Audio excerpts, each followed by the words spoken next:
का संविधान, उसमें हर व्यक्ति की आस्था होनी चाहिए। भारतीय जनता पार्टी का सांसद खुलेआम कह रहा है कि बाबा साहब डॉक्टर भीमराव अंबेडकर के द्वारा लिखे गए संविधान को बदलना है। अगर संविधान बदलना है तो 2/3 बहुमत चाहिए, इसलिए आप लोग ज्यादा से ज्यादा सीट दीजिए, हमें संविधान बदलना। कितनी खतरनाक बात है।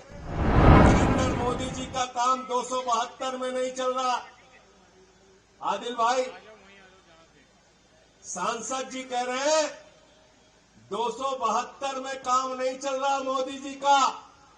अगर संविधान बदलना है तो 2/3 बहुमत चाहिए, इसलिए आप लोग ज्यादा से ज्यादा सीट दीजिए, हमें संविधान बदलना।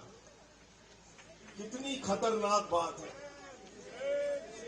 कितनी खतरनाक बात है।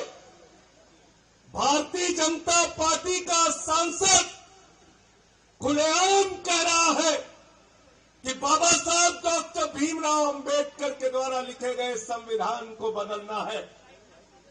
मैं आज इस पार्टी ऑफिस के कार्यालय से भारतीय जनता पार्टी और आरएसएस के लोगों को कहना चाहता हूं, जब तक आम आदमी पार्टी का कार्यकर्ता है, भारत के संविधान को बचाने के लिए अंतिम सांस तक लड़ाई लड़ेगा। ये शपथ हमने ली है और इसको हम पूरा करेंगे।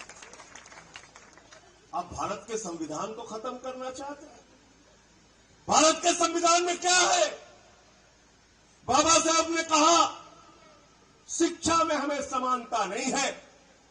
समाज के वंचित लोग, समाज के पिछड़े लोग हजारों हजार साल से जाति व्यवस्था के कारण जिनको उनका अधिकार नहीं मिला, मंदिरों में प्रवेश करने के नाम पर भी जिनके साथ भेदभाव किया गया, तालाब में पानी पीने के नाम पर भी जिनके साथ भेदभाव किया गया, स्कूल में पढ़ाने के नाम पर भी जिनके साथ भेदभाव किया गया, बाबा साहब ने कहा शिक्षा का समान अवसर हिंदुस्तान के सभी वर्ग के लोगों को मिलना चाहिए। और बाबा साहब का वो सपना हिंदुस्तान की किसी सरकार ने पूरा करने का काम किया है तो अरविंद केजरीवाल ने पूरा करने का काम किया है, समान शिक्षा का अवसर। भाई मनीष सिसोदिया जी ने दिन रात मेहनत करके उस शिक्षा व्यवस्था को जमीन पे लाने का काम किया। केजरीवाल जी 2015 में मनीष सिसोदिया के साथ सरकारी स्कूलों को देखने जाते थे, मकड़ी के जाले लगे रहते थे सरकारी स्कूलों में। हमारे आपके बच्चे टाट पट्टी पर बैठ के पढ़ते थे। बच्चियों के लिए टॉयलेट का इंतजाम नहीं था, प्रयोगशालाएं नहीं होती थी सरकारी स्कूलों में। आज उन्हीं स्कूलों में जहां पे मकड़ी के जाले लगे रहते थे, केजरीवाल जी ने एयर कंडीशन कमरे आपके बच्चों की पढ़ाई के लिए बनाए। बाबा साहब के सपने को पूरा किया। बाबा साहब का सपना था कि भारत का संविधान, उसमें हर व्यक्ति की आस्था होनी चाहिए। भारत का संविधान हर व्यक्ति को समझ में होना चाहिए और उस संविधान में उसको क्या अधिकार मिले हैं, इस बात की समझ उसको होनी चाहिए।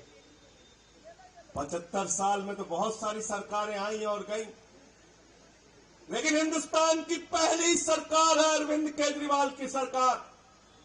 भारत के पहले शिक्षा मंत्री है मनीष सिसोदिया, जिन्होंने कहा सरकारी स्कूलों में बाबा साहब डॉक्टर भीमराव अंबेडकर का संविधान पढ़ाया जाएगा। कहा कि नहीं कहा बताओ?